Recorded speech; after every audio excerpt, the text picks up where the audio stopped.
All right, I got 4 o'clock. So remember I said last week we had a special presentation, Jamie Mayberry's working on 2 degrees at the same time here. Yeah. Wait, okay, you get away with that sometimes if you work real hard at it. Concentration. Yeah. But he had an independent study project that he did, and I thought what he was doing was interesting, so I asked him if he'd come and present it here. Paul was interested as well.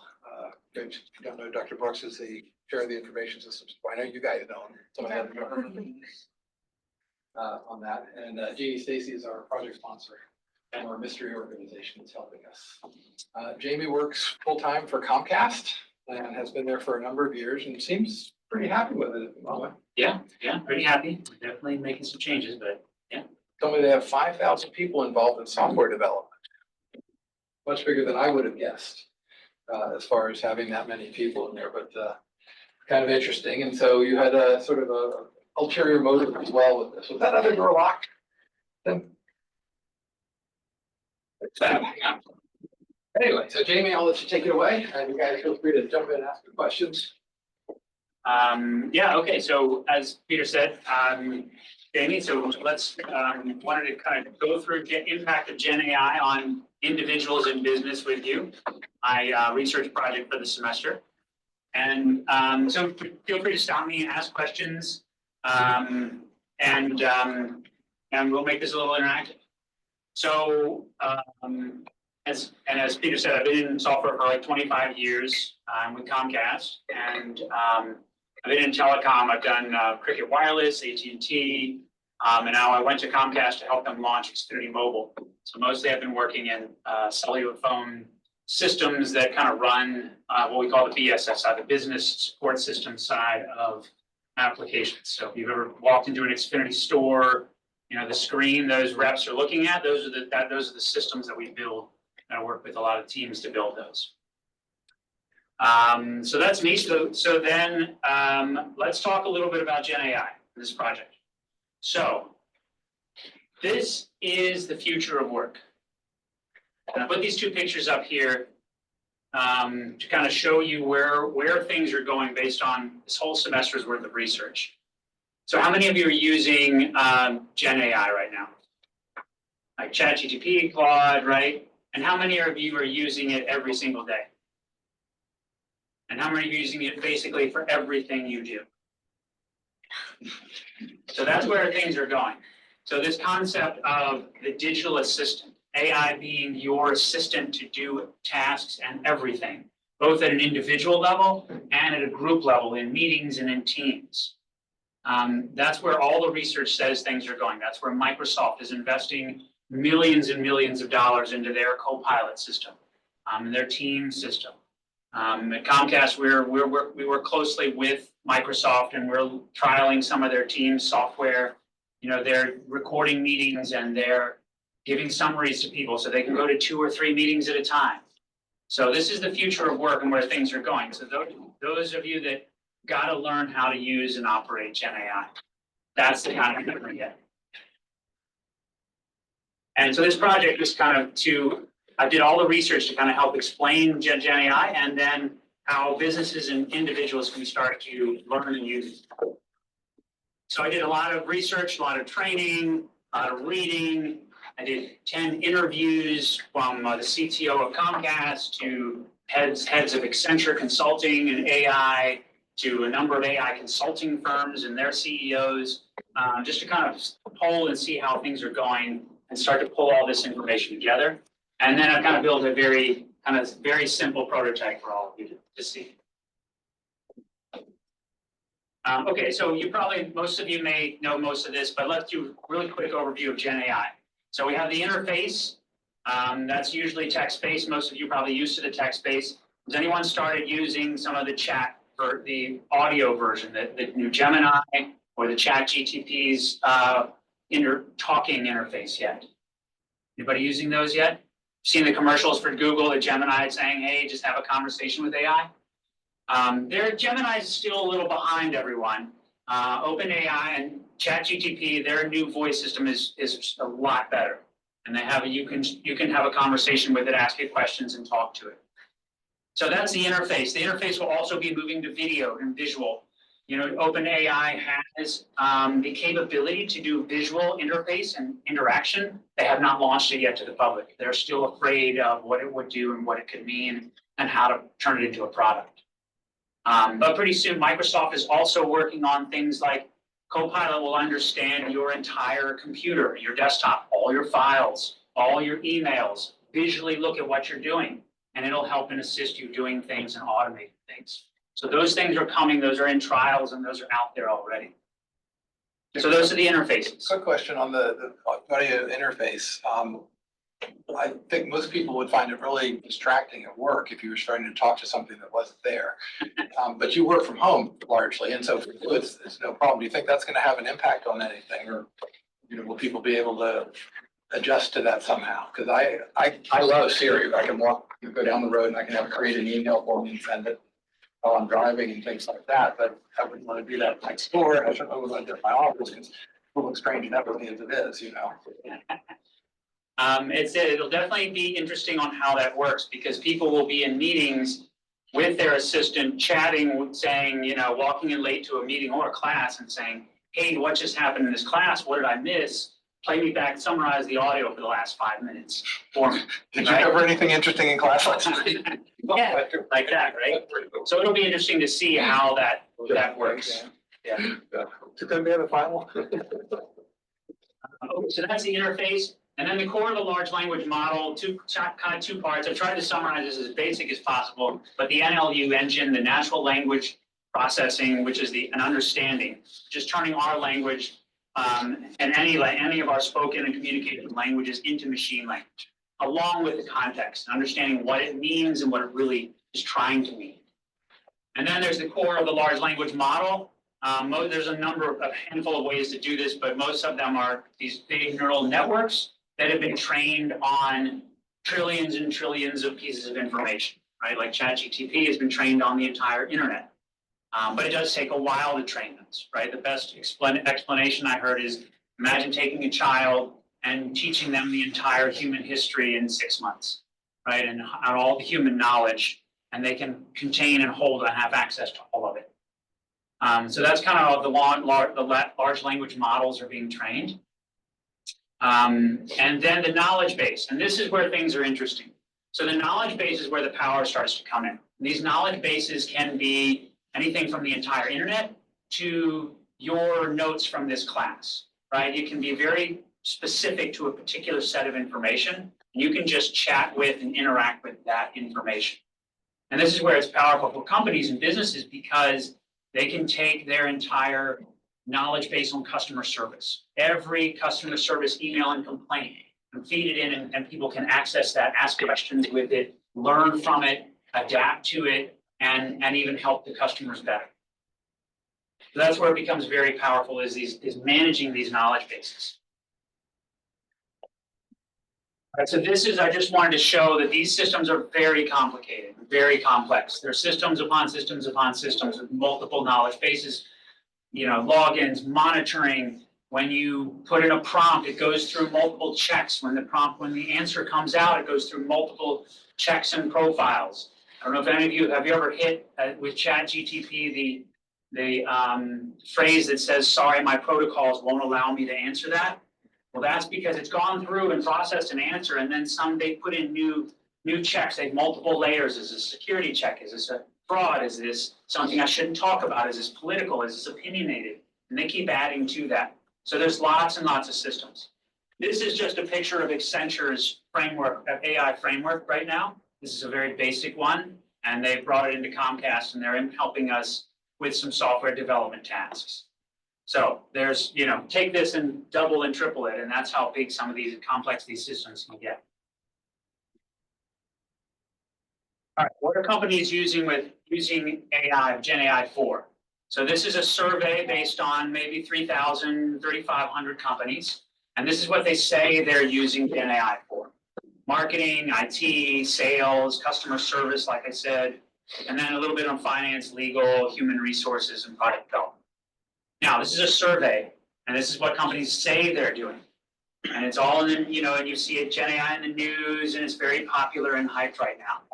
But I've been to a couple conferences, and I've talked to my the CTO of Comcast, who has been to a number of conferences, and even one with like conferences of the CTOs and CIOs of the top 50 companies in the world. When they are asked to raise their hand of how many of you have actually put GenAI systems into production and are using it for customer interactions, maybe 2 people raised their hand. And we had 0 in a couple of conferences I've been in. So everyone, there's a lot of excitement and hype around this, but no one's putting it into production yet. There's a lot of issues with, they have a lot of challenges and reasons why they're not putting it in yet. But let's dive into just a couple more things on how companies are going to use it and use cases around it that they're looking at. So I'm just going to skip around these a little bit. See something interesting, let me know. So digital assistants that we've talked about, that's going to be big, productivity. And you're at work and you're going to be using it to do research, summaries, review customer emails, help you write code, help you read documents, all of those things. Marketing, personalized marketing. Customers will start to get all kinds of personalized emails and marketing, customized video games, personalized videos and commercials. Imagine when your commercials you see on Instagram or TikTok are personalized to you. The actual content is personalized to you. Not just the actual ad, but the actual, it changes and is different from person to person. Customer service, agent support. So Comcast, we have just launched, we've spent probably the last 3 or 4 years organizing our data. And in the last 2 months, we have launched what's called Ask Me Anything, which is for all of our internal employees. So 40,000 customer reps in the retail stores and that answer the phones. They all can now, if you walk into an Xfinity store and you ask that person behind the desk a question, they don't know the answer, they can quickly chat with this. And they can learn really quickly about your question and give you answers, either about your service or how it works or why it's broken or what plans you have or what pricing you have. So we have just launched that, and that's how agent support, that's going to be probably a pretty big one. That's on kind of Comcast knowledge base. Software development. We'll talk a little bit about this one. I'll give you some more on this one in a few minutes. Let's see, the only other ones interesting are, so translation. The Khan Academy, if you've heard of that company, they do video training and education software. They've used AI to take their videos and translate every single one of them to every single language there is. And they've now taken their business and taken it around the world, and they can offer every one of their videos in every language there is. And that's how they've used AI. So translation of language and materials is kind of no longer kind of a human function anymore. As far as medical, I talked to the VCU AI team who's researching how VCU is going to use AI. And they gave me an example of they're trialing creating an AI patient and have pharmacists they train by asking that patient questions and try to figure out their symptoms so that they can recommend the right drugs for them. And then obviously learning and education. All of you are already using it for learning and education, and that's going to continue to be big. All right, so why aren't companies putting more of this stuff into production? These are the top reasons why companies aren't launching GenAI. And these kind of bars, I don't have the actual numbers, so these are relative to each other. So data is challenging. There's still a big need for people who know data and how to organize data. How do you tell if it's going to make money? If you're going to invest in something and build something, it's hard to determine if this AI tool is going to save you money or make the company money. Risk, cost, ethical use, all things around concerns about how to use it. And then look at the one by double that most companies are saying is they don't have the talent and they can't find the talent. So it's incredibly important for all of you to learn how to use GenAI, because by the time you're in 2 to 5 years, it'll be commonplace, and it'll be more people that know GenAI will be more valuable in the workforce. Comcast, we've been doing a massive training around AI for the last 2 years, trying to train all employees how to use GenAI, how to interact with it, use it for work, all kinds of things. All right, let's look really quick at use case here. Okay, so let's say the prototype I have is around student VCU policies. So let's say that you don't like the grade that Dr. Aiken gave in this class. What can you do about it? Where do you go and who do you ask? Besides giving them money. So there's over 250 policy documents around about VCU. And they're all for different reasons and purposes. And if you go ask an administrator or an advisor, they have to in turn ask someone who has to go start to research all of those documents and figure out what you can do, what your options are.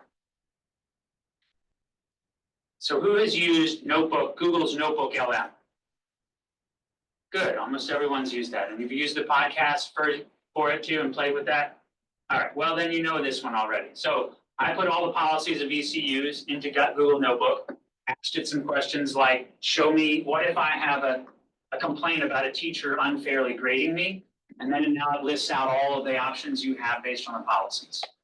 All right, so this is an excellent use case for GenAI, how to take information, summarize it, interact with it, and chat with it. And then I even asked it what are some conflicts in the policies? Because there's multiple policies at the state level, at the school level, the business school level, and the graduate school level, and some of them have some possible conflicts in their policies. And then I can play this if you're interested, but if all of you tried this before, we'll listen to the first few minutes.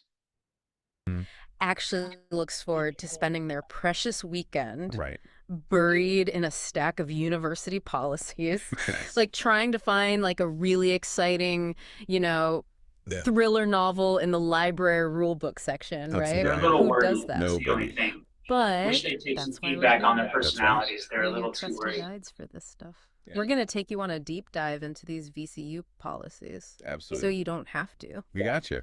We're going to be talking about everything from academic freedom at VCU Yeah. to like these little known ways you can rack up college credit Okay, before well- you even set foot in a classroom. Absolutely.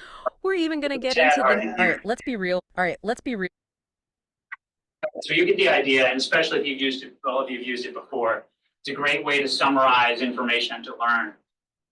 Google also has a couple new products based on this. Their new one called Learn About, it's called. So Learn About's really powerful. It's to help people learn in different ways. If you learn visually, or you learn audio, or you learn visually and audio, it has a new way of kind of summarizing information and showing it to you in different ways and giving you a lot of resources to learn those. All right, let me talk about, so one other example. So Comcast, as Dr. Aiken said, we're a company of about almost 180,000 employees. We do own things like NBC, Universal, but the core of what we do is internet, television, streaming with Peacock and NBC and the parks and cell phone service. So at Comcast, we have probably around 5,000 software developers building everything from stuff that runs the network to running video to the guide. If you've ever used a Comcast TV guide, the stream, the streaming, we have software that runs TVs. We have things like we have runs the operating system on the TVs or on boxes that we built. Voice remote, we've built our own voice remote and the software that runs that, and the natural language processing when you talk to your remote and how it processes that and responds.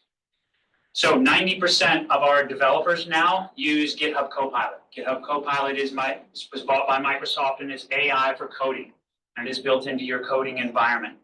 And we are on a journey to basically turn a software developer into a product developer. And what that means is that, traditional software development, if you've worked in software development, you have a lot of roles, from everything from the product owner to the requirements master, the scrum master, to the business analyst, the solution designer, the developer, the sub-developer, the QA tester. All of these jobs and roles are being combined. And we have just started this in a couple core teams. So we are taking in phase one, we are taking a lot of the project management, architect, business analyst, and we're turning that into one person, a senior developer. And they will be using AI to do the rest of the work and to basically triple their productivity and output. That's phase one. And phase two, I will see how this goes over this year, but phase two plan is to turn a senior developer into a product developer. And this concept of everybody codes. And where people become, where they can, working with AI, they can code in any language. They can work with any system. And they have enough understanding to change the system and test the system and make sure the system works in the ways we want it to work. So this is a little scary, but this is where things are going. All right, so I'm going to wrap up. So recommendations for each of you, for individuals. You're already using GenAI as your assistant every day. Develop complementary skills, right? Like problem solving, critical thinking, creativity. Those are still going to be highly valued. Soft skills, communication, running meetings, talking in meetings, right? Collaborating. Those are going to be very important skills. Build your data literacy. Data is still the key behind all of this. And then learn how to keep learning. Learn how you learn, and learning is just going to be part of your job. Part of whatever work you do, you have to constantly be learning. And then just become an advocate of ways to use AI. And then the next one is how businesses get into AI. Businesses are still struggling. So I'll just cover this really quickly. So the foundations are data and leadership training and GenAI policies. And a lot of companies are at this level one where they're experimenting, they're doing some training, they've hired a few people, but they can't seem to get past that. It's really hard to get to the next level, which is starting a center of excellence around GenAI, creating GenAI champions and actually building business cases and products that you can roll out with GenAI. And at Comcast, we're doing things like we have a bucket of funding now for groups of teams that if they can create a business case, they'll get a SWAT team assigned to them who can go implement things in weeks and a couple months. And those SWAT teams will be made up of people, and that's the key, of people that are one AI expert, a technology expert, and a business expert. And let's say it's in marketing, or let's say it's in legal. Those are the kind of teams that are created to help go implement this stuff. All right, and then last thing for companies in general, a lot of surveys are around focusing on business value, and that includes productivity. Developing a data strategy is important.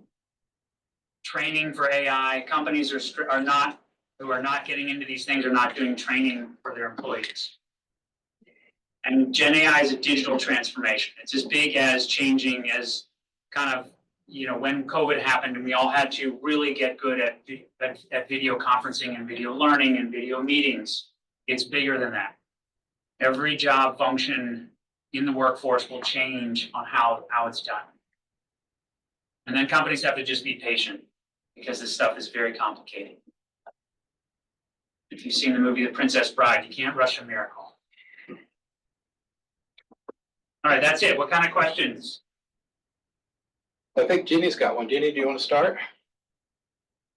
All right, you're gonna make me use the mute. Okay. Yeah, I guess you showed a great sort of a framework. I guess it was. I know it said Azure on it. Was it Accenture? I guess one of your other slides. I guess maybe I'm trying to answer it, but my question is about security. So our environment is, lots of firewall. What's the zero trust approach, right? So how do we overcome those barriers that are, if we want to, bring the data, use Gen AI in our environment? Any recommendations for overcoming? Not a lot specifically, other than continuing to use that zero trust. The systems just have to start to communicate through the zero trust, and they have to learn how to do that. Just like if you're building a microservices framework where you've got zero trust of both, on the layers and across departments, you know, then it can help by focusing on domains. So another angle of implementation here is just focusing on one domain at a time, just looking at the marketing department or the marketing team and Yeah, I the like that. systems that the marketing group uses to build some Gen AI. And maybe not try to take it something across multiple domains because it gets complicated, as you have said, in the zero trust environment. Right. Okay. Yeah, I love that approach, actually. I think kind of, Peter, that's where we might be heading down anyway. So thank you. Great presentation. Thanks, Jeannie.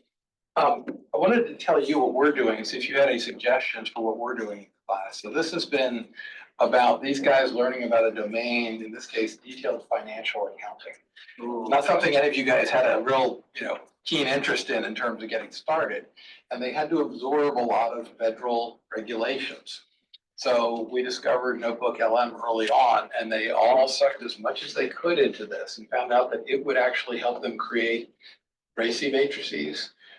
Again, credit matrices, we're able to develop some models. Some of them were actually graphical in nature and things like that, based on that same kind of here. We found it extremely helpful in here. I can't imagine how far we would have gotten without this, other than you guys sitting down and just reading that wonderful stuff that, just like the podcast said, I can't imagine a more fun way to spend a weekend, right? Going through VCU policy on that.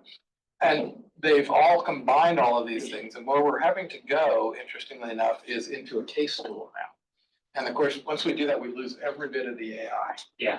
Any thoughts on that? And that's where a lot of the AI tools are falling down right now.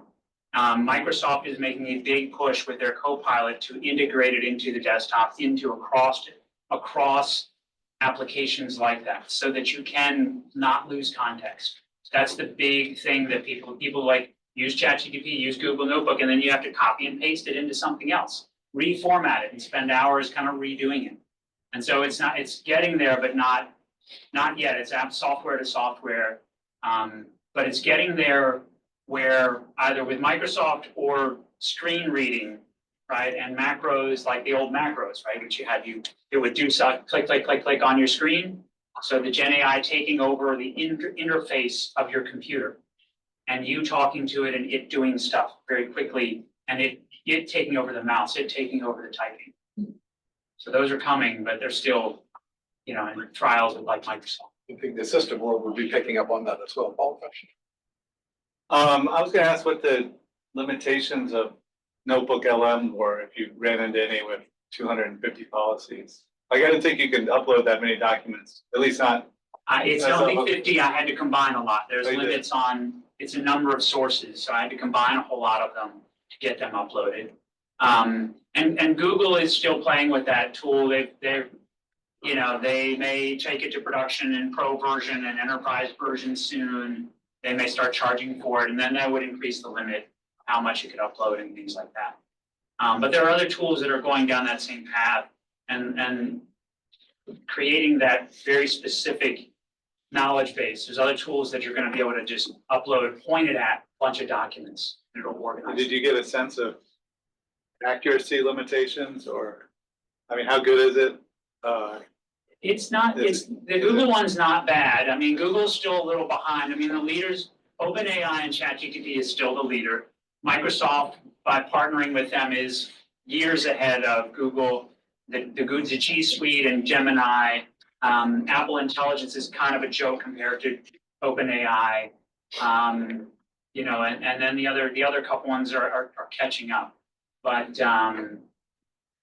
there's but just specifically about that Google tool, it's getting better, but yeah. So I don't know if that answered the question right. I was curious specifically about your experience looking through the policies. Did you notice that it was good at or not good at? It was hard to tell what was right and wrong for me. A lot of it was assumptions that it made, and a lot of it was this could be, which was kind of nice that it recognized that it's not sure, but a lot of these two policies could conflict in this area, but it's just a possibility. So that was good at least. And AI with humility. Yeah. All right. Yeah, but then would you want to think that that's a potential limitation for a business? Like if I'm implementing the AI into my business, and then if it's gonna assume or if it's gonna tell something which is not correct, it's gonna backfire. It's like last day I was just converting a table to a graph. It had a n number of errors that I had to basically proofread. Even in Python, we had to do a lot of debugging. So, don't you think that implementing that in a main core business, you can't really trust it unless and until you do a lot of proofreading and debugging.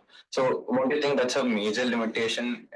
It is, and that's why a lot of companies have not put it in yet. And they've been doing a lot of, you have to do a lot of training and constant maintenance and overseeing it. And that's why more people, their opportunities are there for people that know how to use it, know how to spot review it and watch and look at those things. And it's going to get better exponentially faster, but it's still going to have hallucinations and issues. Yeah. Any guidance for these guys other than learn some AI so that you'll be employable in the future? Anything more specific than that? Depending on where you're going, if you're going to go into more of a software development, learning product development, and a little bit about the business is always a good, well-rounded thing. You're not going to be in this space in the future where you're just given instructions or given requirements and you have to go code it and create an application for it. It's going to be, you're in a room of people who are business and everything, and they're all wanting to figure out how to sell something to the customer and how to change it and how it works. And you're going to be changing it on the fly in there in the room. So learning how to work with it and then learning how businesses operate and how products operate. I have a question. Yeah, go ahead. Okay, sorry. I'm listening and I'm hearing that you're talking about how people will be using it to summarize meetings and to write emails, and it seems like it's going to revolutionize human interaction by removing the human element. Do you see that being a problem? And I say this as someone who does use ChatGPT plenty, and I'm kind of introverted, so it's more of just a question than like a real concern, I guess. It definitely there's a possibility of that. But what I would say is what I've seen in corporations and companies, and I've worked for some AT&T and Comcast, both massive corporations. I've been in meetings with 100 people where I'm trying to solve something, which is completely inefficient. And then I've been in meetings with 15 people and half the people are half paying attention and they're not sure what we're talking about. They're not up to speed, and it takes 3 meetings to get anything done. So what I'd say is by taking away some of the people not knowing what's going on or not reading the notes or not reading through their emails or not having to constantly check their emails and IMs in meetings, they can focus and pay attention a little bit more to the meeting. There's this thing with Amazon does where Jeff Bezos used to make when they had meetings, the first thing they would do is the first 20 minutes, everybody sits quietly and reads the notes from the last 2 meetings and prepares for the agenda, what they're about to discuss. All right, that's because meetings are so inefficient in discussions because people are half paying attention because they're doing emails and doing IMs and they're checking other things. So I would say that this will help take some of that stuff away and let people focus on the communication and the problem solving. Okay, that makes sense. Thank you. Other questions? Yeah. You're talking about how roles are going to transform over time. Do you have an opinion on where the role of data analyst is going to be maybe 5 years from now or in the future? Data analyst will definitely move kind of, I'll call it up and bigger, broader and up the stack and up the chain.